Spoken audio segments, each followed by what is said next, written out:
ond Penbleth neu Drebini, dyma i'r bach hwylus Andy, a mawn i ar ei ofyn i bob alwad beth am rhywun.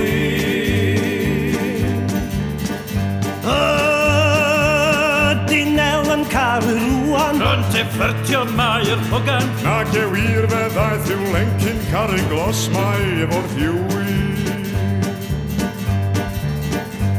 Wynnau gynnig y diolchiadau, pwy sy'n mynd i wylio'r drysa, ein problemau sawl bwyllgordyn. Peidiwch poeni fewn ar rhywun.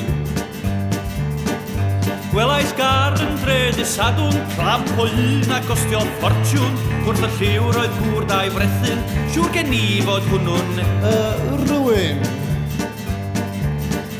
Holwch darddiad am beth stori, bron bob tro fe gewch i siomi, pwy ddywedodd wrthyt Elwyn? Hwn i ddim ond dwedodd rhywun. Cofiwch bawb wrth alw enwau, cas a nifyr ar adegau, nad oes leiddig na gwenwyn, rydym oll yn blant i rhywun. Mae'n ymddangos fod na adwaith wrth oed rhywun fwy nag unwaith, rhywch y dirmig lond ei golyn pan yn dwedyd Rhywun. la la la la